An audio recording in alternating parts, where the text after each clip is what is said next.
Muito bem, vamos dar início à palestra. Nós convidamos então a palestrante Maria Lúcia Fantorelli, que já está aqui no palco. Ela que é coordenadora nacional da Auditoria Cidadã da Dívida desde o ano de 2000.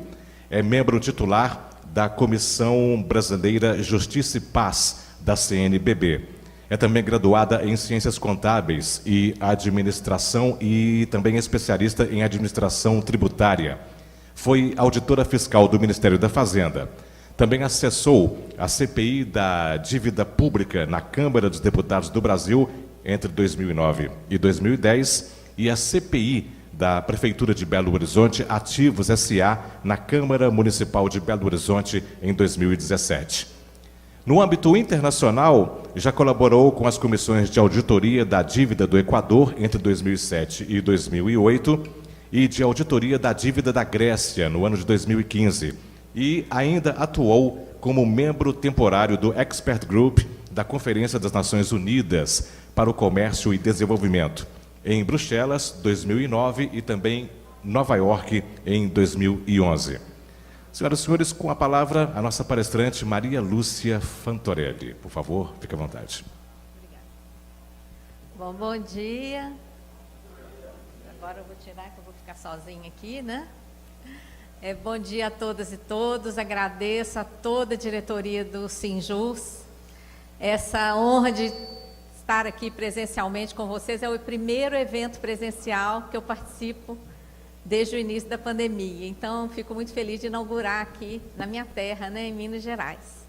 Então, muito grata. Eu vou procurar cumprir o tempo, então vou diretamente ao assunto que vocês pediram que eu tratasse. O regime de recuperação... Pode, muito grata. O regime de recuperação fiscal. Minas tem outro caminho. Esse é o tema que vocês me pediram para tratar, e eu já coloco ali em cima logo um recadinho nosso da Auditoria Cidadã da Dívida, né? Antes de qualquer auditoria, deve preceder toda e qualquer negociação de dívidas públicas. E o regime não prevê isso. Bom, o que eu vou falar? Para falar do regime de recuperação fiscal, como vocês são da área do judiciário, eu vou trazer, né, a base legal, mas o principal que eu quero apresentar aqui é o que é que está por trás desse tal regime de recuperação fiscal. O que está por trás é a perda de soberania, com a criação de um conselho de supervisão, que vai estar acima de tudo e de todos, a perda de autonomia através de um rigorosíssimo ajuste fiscal, com várias, né, restrições, a entrega da arrecadação tributária. Esse ponto aí quase ninguém está percebendo, porque ele entra no esquema de securitização, que é um esquema criado de uma forma complicada exatamente para isso, para quase ninguém perceber e a coisa passar. E qual um regime tão nocivo como esse? Qual é o gancho para se conseguir implementar e conseguir algum apoio, como já foi aprovado no Rio de Janeiro, no Rio Grande do Sul, em Goiás, e aqui está essa pressão toda para aprovar. Um regime tão nocivo como esse, qual é o gancho? A tal da dívida pública do Estado refinanciada pela União. O alarme é a questão da dívida. Mas espera aí, que dívida é essa? Eu vou falar sobre isso e a necessidade de fazer uma auditoria dessa dívida com participação social. Então, esse aí é o resumo do que eu vou apresentar. Primeiro, pulou duas aqui. A legislação, como eu falei, vocês da área do judiciário, eu vou dar a base legal. De onde surgiu o regime? Ele surgiu nessas duas leis aí, ó. Lei Complementar 159 de 2017 e 178 de 2021. Em todas essas duas leis, o objetivo do regime de recuperação fiscal o regime vem para corrigir os desvios que afetaram o desequilíbrio das contas públicas. Esse é o objetivo dito nas duas leis, inclusive na lei aqui do Estado de Minas Gerais, na lei não, né? No projeto de lei que está na Assembleia Legislativa. Esse mesmo objetivo, corrigir os desvios que afetaram o desequilíbrio das contas públicas. Então, qual é a primeira coisa que a gente tem que verificar? O regime de recuperação fiscal enfrenta o que provocou o desequilíbrio? Porque ele vem para isso. Ele vem com a propaganda de corrigir o desequilíbrio. Mas ele enfrenta isso? Então, o primeiro ponto que eu queria contribuir aqui para o debate de vocês. O que é que tem provocado desequilíbrio nas contas públicas dos estados? A situação é muito semelhante em todos os estados, tá? Porque a conjuntura é a mesma, é uma conjuntura nacional que está afetando os estados. Primeiro ponto, insuficiência de recursos devido à concentração de receitas tributárias na esfera federal. De todos os tributos que nós pagamos, gente, a maior parte vai para a esfera federal.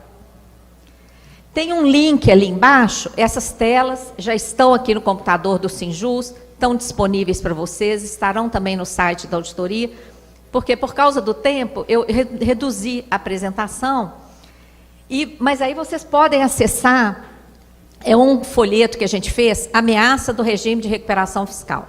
Lá tem tabelas, tem os links dos dados, vocês podem acessar depois. Então, primeiro ponto, todos nós pagamos tributos, a maior parte fica concentrada na União. A União repassa uma parte através do Fundo de Participação de Estados e Municípios, mas repassa de forma, é o segundo item, insuficiente, comparativamente à delegação de atribuições.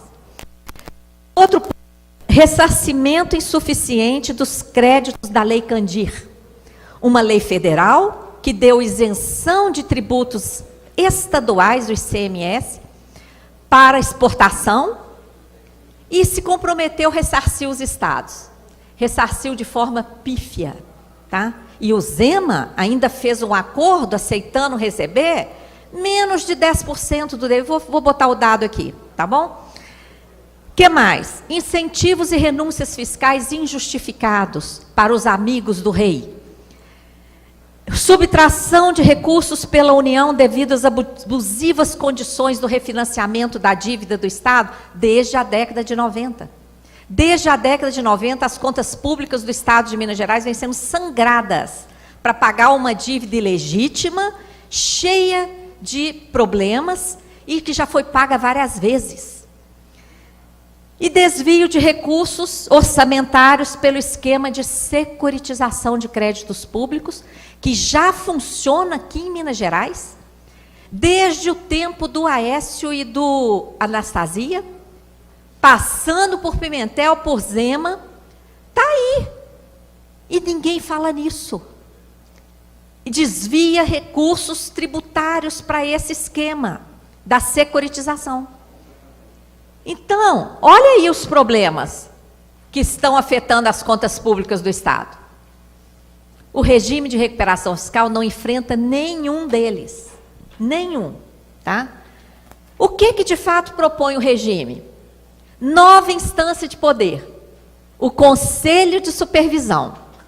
3 membros que ficarão acima do governador e dos parlamentares. Vai mandar mais do que todos. Privatização ou extinção de empresa pública. Nova reforma da Previdência. Nos moldes da reforma federal de Temer, que Temer tentou e Bolsonaro e Guedes aprovaram. Limitando a aposentadoria, inclusive de juízes, ao teto do INSS.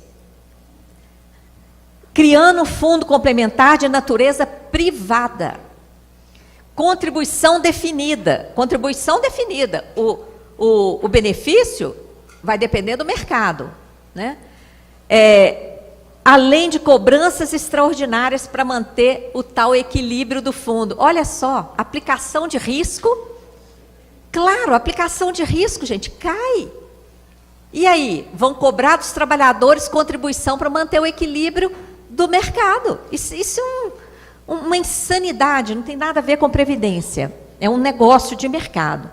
revisão do RJU, o Regime Jurídico Único, que nós conquistamos a duras penas, está aí previsto a revisão, teto para gastos primários. Olha aí o que está por trás do regime.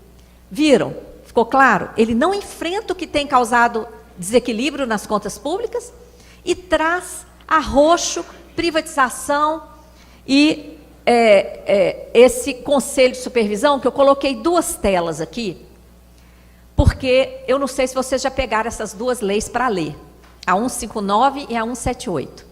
São leis longas, elas vão e vêm naquele assunto.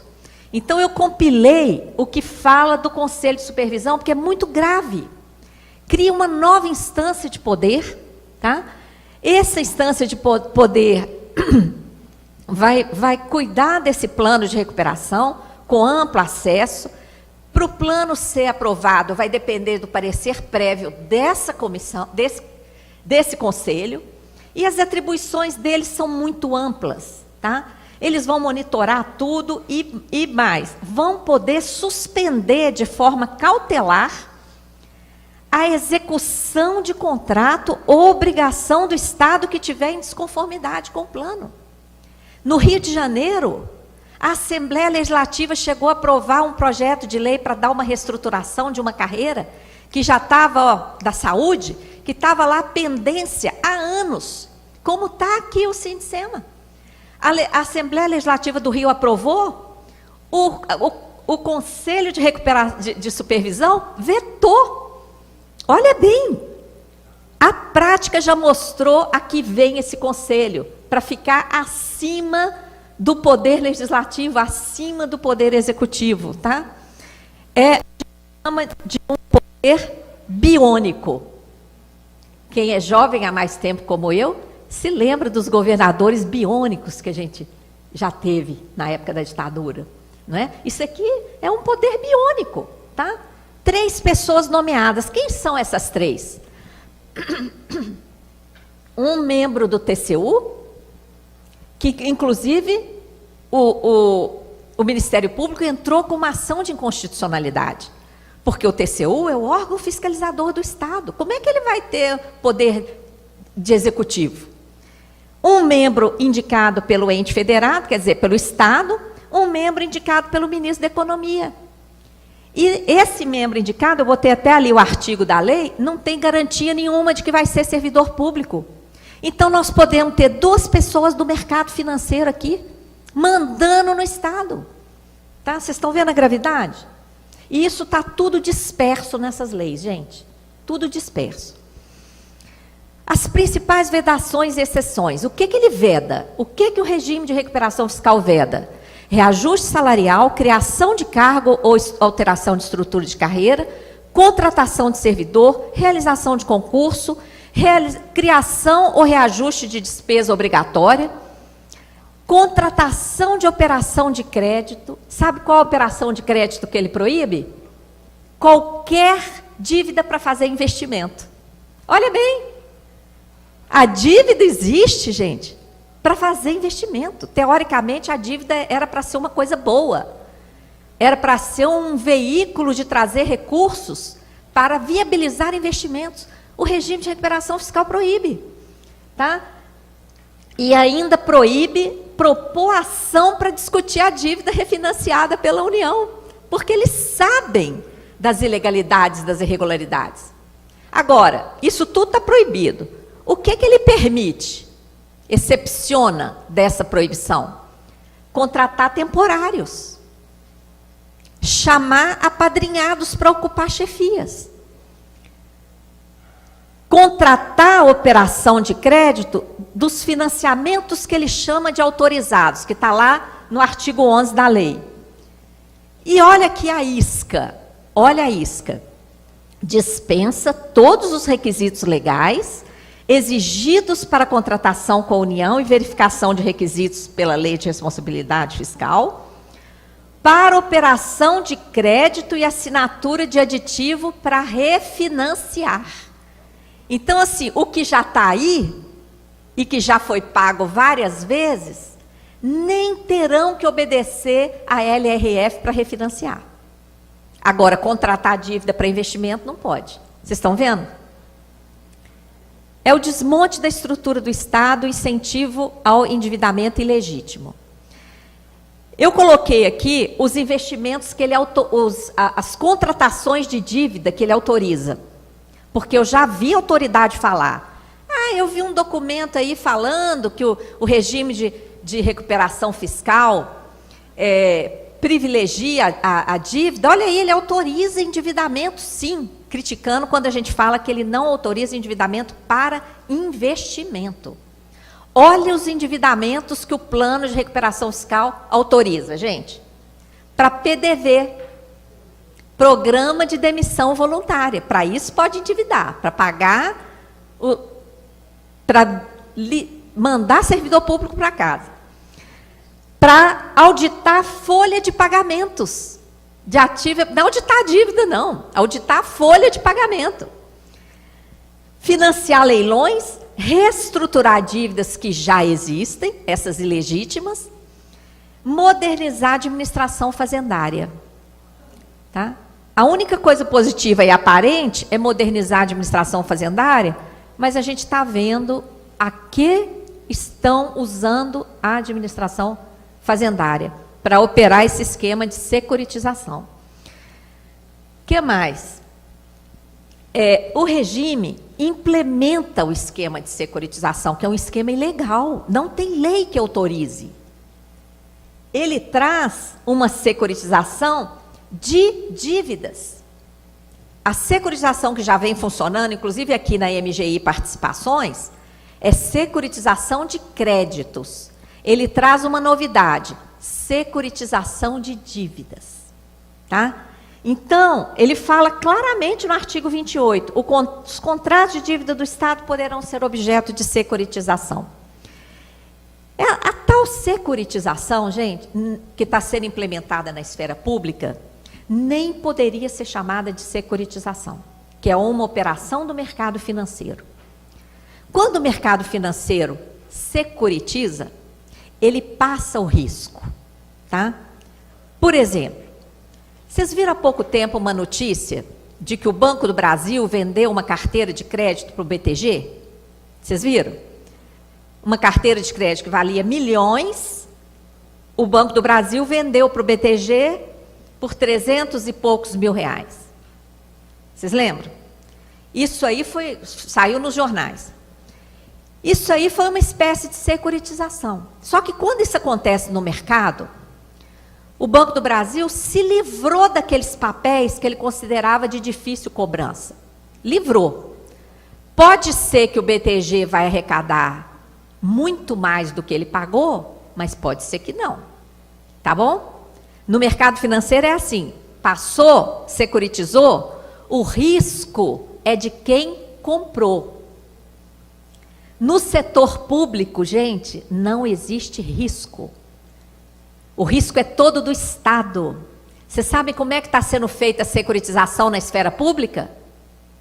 Faz lá toda a parafernália da securitização e vocês sabem como a securitização está sendo paga? Através do desvio da arrecadação tributária. A gente nem fica sabendo. Todo mundo paga o tributo do mesmo jeito nos bancos. E antes do dinheiro do banco colocar aquele dinheiro na conta do ente federado, criam uma trava bancária, tá?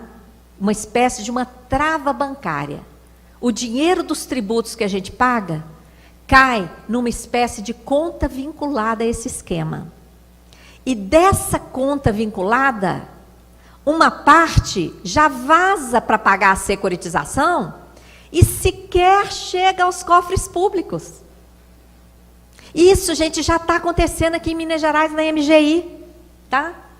Não tem lei que autorize isso. Primeiro, vedação constitucional. Se vocês acessarem lá o artigo 67, inciso 4, proíbe vincular a receita de tributo. A não ser naqueles casos lá previstos na Constituição, para educação, para saúde, tudo regulamentado na própria Constituição. Então, esse esquema, ele vincula o tributo a esse desvio, completamente inconstitucional. Não tem, esse projeto de lei aí 459 não foi aprovado até hoje. Então, não tem lei federal que autorize. Existem leis municipais e estaduais flagrantemente inconstitucionais, porque em matéria financeira, os entes federados não podem legislar. Eles só podem seguir lei federal.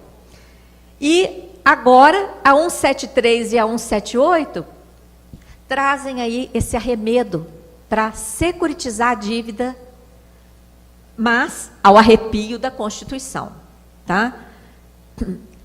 Esse negócio de securitização, gente, está virando um modelo de negócios. Porque tudo que o mercado quer é se apoderar diretamente da arrecadação de tributos. Isso vem desde o Brasil Império. Nós acessamos um contrato lá do Brasil Império, vocês sabem qual era a maior penalidade? Era a coroa se apoderar dos tributos de importação e exportação, que era o que existia na época aqui, tá? Então, com esse esquema, naquele diagramazinho ali, ó, não sei se dá para vocês enxergarem, olha aqui, ó, os contribuintes pagam, o dinheiro cai na rede bancária, da rede bancária, em vez de chegar aqui nos cofres públicos, cai numa conta vinculada e já desvia para o esquema da securitização. Viram o desvio? Esse pedaço aqui que desvia, nunca vai chegar no cofre público. Então, o orçamento que nós estaremos analisando é um orçamento minguado, subtraído daquele desvio ali. Esse esquema já funciona na CPSEC SA em São Paulo, na PBH Ativos SA aqui em Belo Horizonte, onde houve uma CPI, na MGI Participações, tá?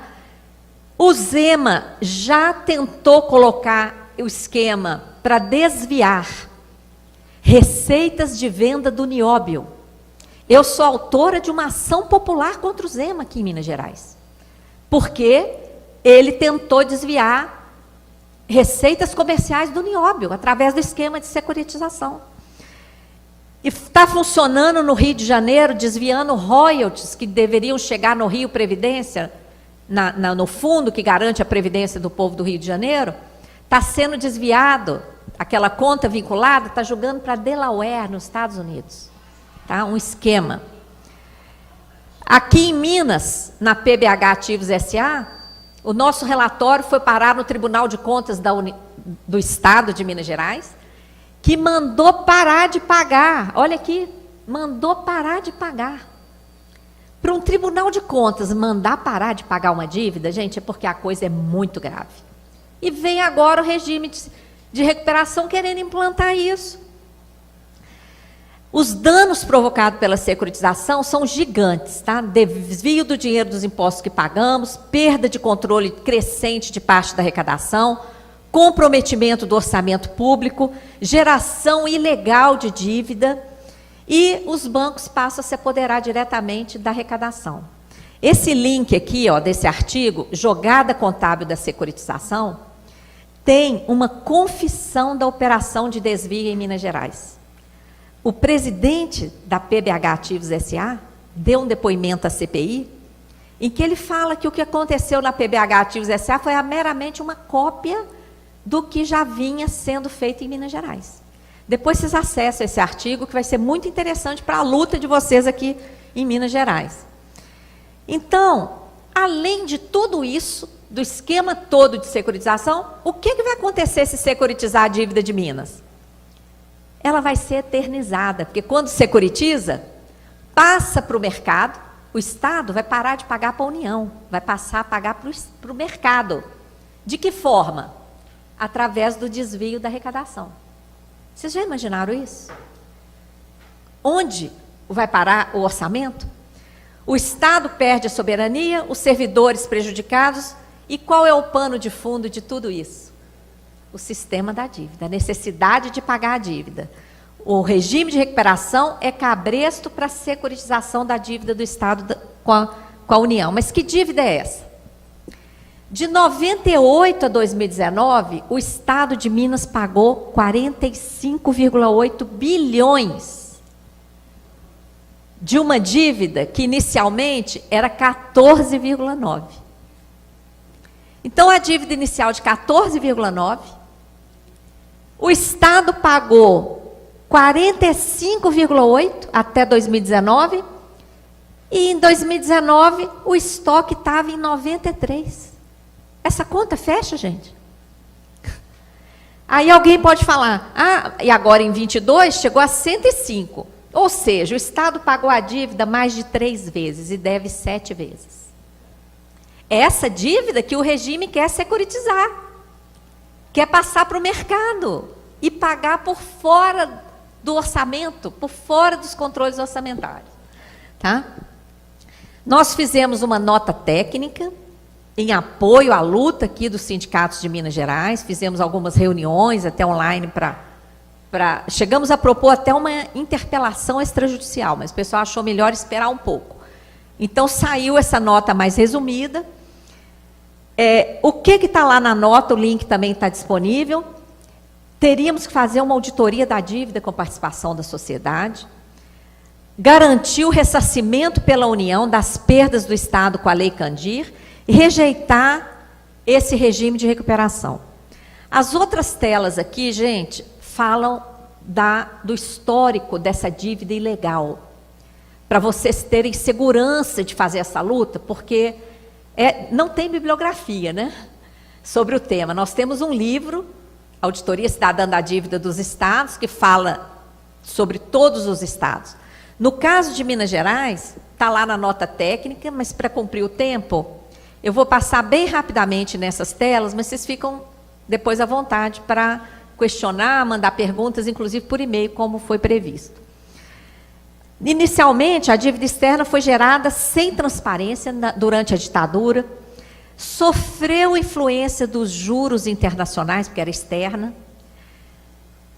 Depois ela foi multiplicada por ela mesma, através de vários mecanismos, inclusive o próprio Tesouro Nacional incentivou que o Estado se endividasse à conta e risco do Tesouro. Isso constou de uma lei. À conta e risco do Tesouro. É como se o Tesouro falasse assim, emitam títulos à vontade. E depois, o que veio? Assunção de dívidas privadas. A mesma lei que autorizou emitir título à conta e risco, mandou o Estado assumir dívida do setor privado, prestadores de serviço e empreiteiras. E quem está pagando essa dívida? Todos os mineiros. Todo o povo mineiro está pagando essa dívida. Olha ali, na origem já tem uma ilegalidade flagrante. 10 bilhões era essa dívida, que envolvia inclusive dívidas privadas. Praticamente 5 bilhões na origem era passivo do Benge e do Crédito Real, que foram privatizados. Quem devia para o Benge e para o Crédito Real? Setor privado. Isso tudo virou dívida pública. Olha aí, lá na origem. Obscuros passivos de bancos e aqueles títulos que o próprio Tesouro falou, imitam a conta e risco do Tesouro. Eles eram negociados no mercado, gente, com um deságio gigante, com desconto. Eram vendidos, às vezes, até por 30% do valor de face. Sabe o que aconteceu quando a União refinanciou? 100% do valor de face. Não considerou o valor de mercado. Considerou 100%. Então, vocês estão vendo, é um dano em cima do outro. É um dano em cima do outro. Tá?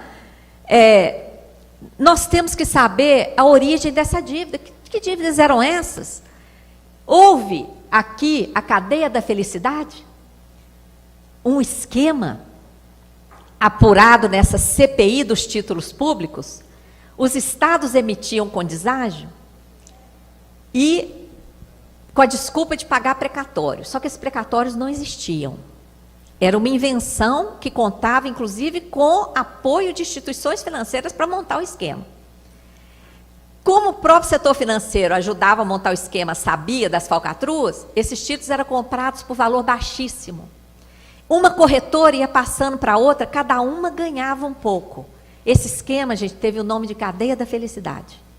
Funcionou em vários estados e municípios. Será que funcionou aqui? E os rombos do Benge e do Crédito Real? Que rombos eram esses? Então, o regime de recuperação quer eternizar essas dívidas ilegítimas, passar isso para o mercado. Além de ter refinanciado essa dívida ilegítima, a União ainda aplicou a atualização monetária automática diária pelo IGPDI. A dívida virou uma bola de neve. Não satisfeito com essa atualização diária, ainda aplicou 7,5% de juros em cima. Gente, vocês estão percebendo a quantidade de lesões? E o Estado pagando tudo, né? Bom, eu vou saltar aqui, aí vem o regime de recuperação. O problema, olha aí, o problema da repartição. Esse aqui é o orçamento federal executado em 2021. A dívida ficou com mais de 50%, a dívida federal. Todos os estados e municípios juntos, olha aqui, menos de 10%. E a dívida que o Estado de Minas paga para a União, obrigatoriamente tem que ir para o pagamento da dívida federal. Viu por que a gente chama de sistema da dívida? Já houve um tempo em que o Estado de Minas, em que o governo federal ficou com medo da reação de Minas Gerais, no tempo de Itamar, e articulou outros estados para amenizar. Minas Gerais precisa resgatar esse seu histórico de lutas agora contra esse regime de recuperação fiscal. Nossa proposta é de uma auditoria da dívida. Eu agradeço imensamente a todos vocês, saltei algumas telas, inclusive a tela do projeto de lei que é colocado como uma alternativa aqui, em Minas, para renegociar separadamente os acréscimos, né, dessa dívida ilegítima. Nós achamos que essa renegociação, ela envolve uma confissão e é muito perigoso. Tá? Antes, esse projeto já foi aprovado em primeiro turno. Antes disso, gente, tem que fazer uma auditoria, porque lá tem uma confissão. Tá? Nesse projeto 3711, né? O número dele é 3711, me parece. Tem uma confissão de dívida. Essa dívida cheia de ilegalidades e ilegitimidades não pode ser objeto de uma confissão, certo? Então, eu fico à disposição para as perguntas, procurei ficar dentro do tempo estabelecido e agradeço imensamente por essa oportunidade de estar aqui com vocês. Muito grata.